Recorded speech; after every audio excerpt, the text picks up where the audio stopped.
Programımız kaldığımız yerden devam ediyor. Şu anki konuğumuz medikal estetik hekimi Doktor Saliha Sönmez Ateş. Hocam hoş geldiniz. Hoş bulduk. Nasılsınız hocam, iyisiniz? Çok iyiyim, teşekkür ederim. Hoş geldiniz hocam. Hoş bulduk. Hocam bugün yüz restorasyonundan bahsedeceğiz. Yüz deyince tabii ki bu işin içerisinde bir üst yüz, alt yüz, bir de orta yüz var. Biraz bunlardan, yani orta yüzden bahseder misiniz ve orta yüzdeki yaptığınız uygulamalardan biraz bahsedebilir misiniz? Biz tabii işlem yaparken yüzü bu bahsettiğiniz 3 bölüme, hatta bir 3 bölüme daha ayırarak bakıyoruz ama insanlar aynaya baktıklarında açıkçası bizim için orta yüz ne kadar anlamlı ve önemli, siz cerrahi olarak da sanıyorum o bölümü önemsiyorsunuz. Ama sorun olarak geldiklerinde ya üst yüzlerindeki sorunları, özellikle göz çevresi sorunlarını ya da alt yüzdeki sorunlarını, işte minik sarkmaları görerek geliyorlar. Oysa ki bu sorunların büyük bir kısmının kaynağı orta yüz bölümü dediğimiz gözün kenarıyla ağzın kenarı arasındaki parça ve orada yaşanan deformasyonlar. Hem alt yüzümüzdeki sarkmaların hem üst yüzümüzde alt göz kapağının boşluk yaratması, torbalanması vesaire gibi bazı sorunların da temelinde orta yüzümüzdeki hacim kayıpları, işte deri esnemeleri, oradaki kas tonüsünün yani kas gücünün azalması gibi sorunlar var.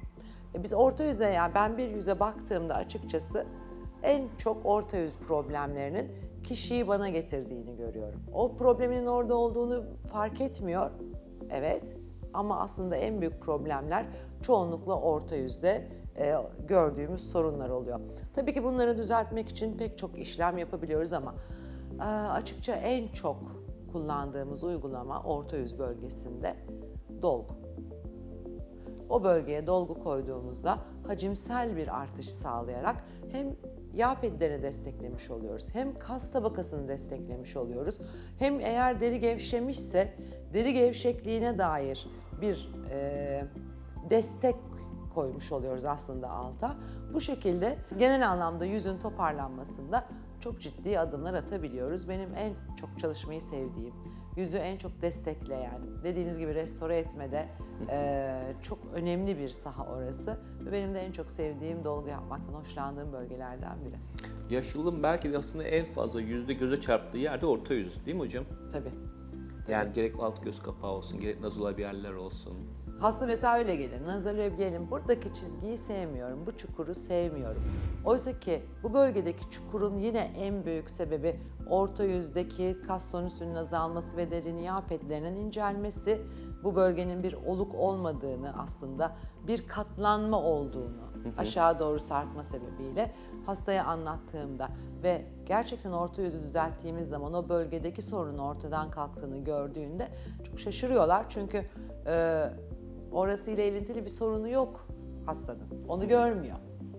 Sebebi görmüyor aslında, sonucu görüyor. Ama o sonuçları en çok sebep veren yerde orta yüz. Kaynak orta yüz, çoğunlukla yüz bölgesindeki sorunların deformasyonları.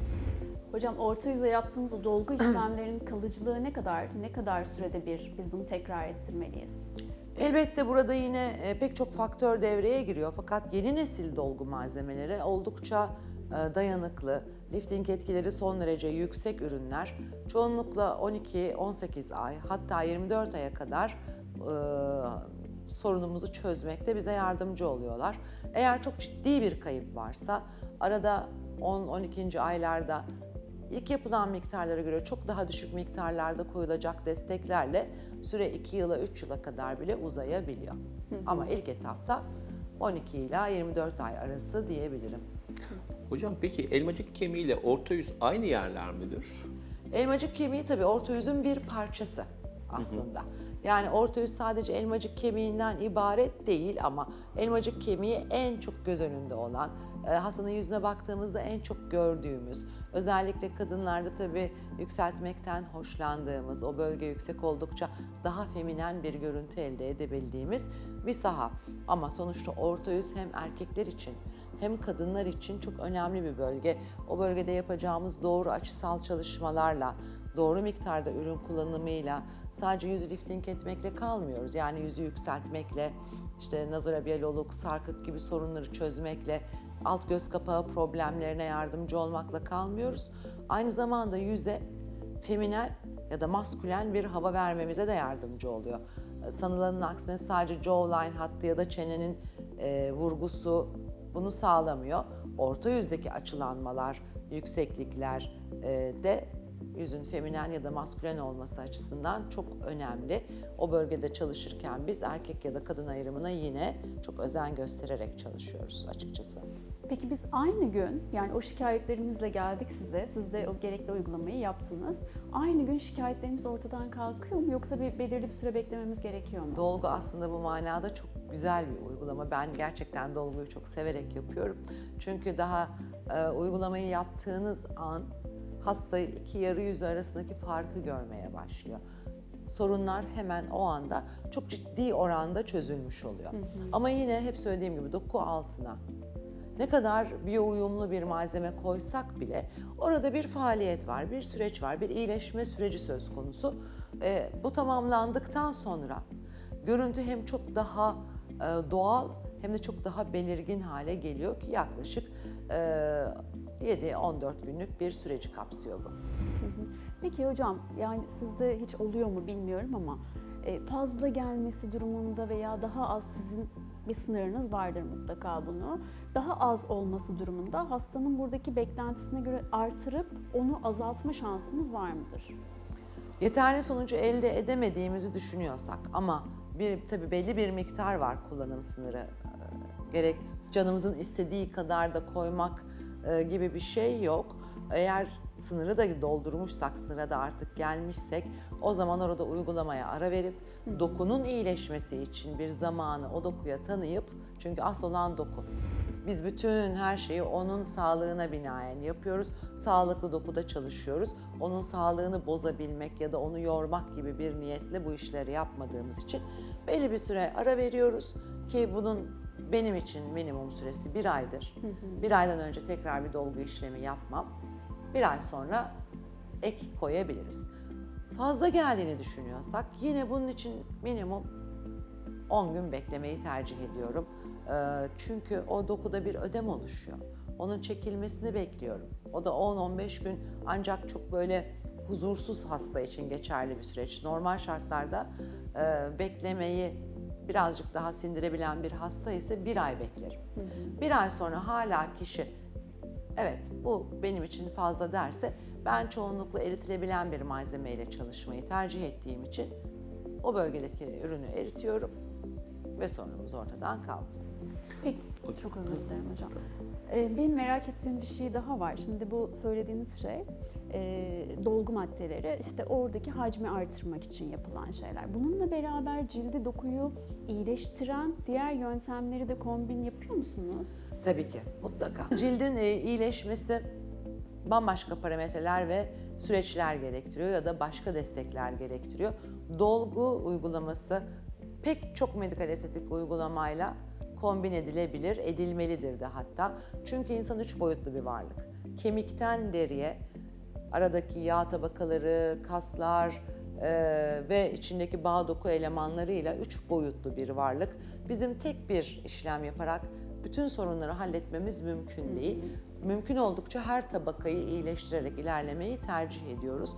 Dolayısıyla da dolgu diğer tüm medikal estetik uygulamalarla kombin edilerek kullanılmalı diye düşünüyorum. Hocam dolgu uygulaması deyince şimdi her şeyden önce botokstan farklı bir şey. Bunu zaten daha önceki programlarda detaylı bir şekilde anlatmıştınız. Ama ben inanıyorum ki yüze yapılan dolguların, yani toplam 100 tane dolgu yapılıyorsa bunun aslında %90'ı belki de orta yüze yapılıyor. Tabii, çoğunlukla. Evet. Biraz bahseder misiniz orta yüze yapılan dolguları hangi bölgelere ve ne amaçlarla kullandığınızdan? Ben orta yüz bölgesinde çoğunlukla derin dolgularını kullanmayı tercih ederim. Çünkü orada yeniden bir yapılanma oluşturuyorum. Cildin, yüzün aslında düşünün ki temelini destekliyorum.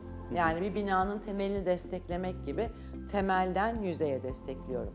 Ve yükseltme, yani orta yüz, yüzün yükseltilmesi Bu da jawline'ın belirginleştirilmesi, sarkıkların düzeltilmesi, nazolabial çizginin ortadan kaldırılması ve yüzün özellikle kadınlar için V-yüz tabir edilen o gençlik üçgenine yaklaştırılması için kullanılan bir saha. O bölgede sağlam ve dokunun uyumunu bozmadan hareketliliğini, çünkü doğru olmayan bir yere, doğru olmayan büyüklükte bir dolgu yaptığımızda mimik esnasında yüzün altı ile üstü tabakalar farklı oynar. Ve bu çok sevimsiz bir görüntüdür. O yüzden çoğunlukla ben tabii ki belli durumlarda daha yukarılarda, daha üst tabakalarda çalıştığımız da olur ama çoğunlukla öncelikle temeli desteklerim. Temeli destekleyerek yüzü yükselttikten sonra artık başka nerede bir eksiklik var onu kontrol ederek gitmek çok önemli. Seçtiğimiz noktalar bazen eğer iğneyle çalışıyorsak yüzün asıcı ligamanları dediğimiz çok özel bölgeler vardır. Bu özel bölgelere girmeye çalışırız, oraları hedefleriz ya da bazen daha doğal yuvarlaklar ve hacimler elde etmek için kanülle bölgeyi tamamen tarayabiliriz. Bunlar kişinin yüz özelliğine ve dokunun özelliğine göre seçtiğimiz teknikler açıkçası. Bilmiyorum bunu mu sormuştunuz ama. Evet, kesinlikle hocam. Çok teşekkür ederim vermiş olduğunuz bilgiler Ben için. teşekkür ederim. Bugünkü program konuğumuz medikal estetik hekimi Doktor Saliha Sönmez Ateş idi. Kendisine tekrar teşekkür ediyoruz. Programımız kaldığımız yerden tüm hızıyla devam ediyor.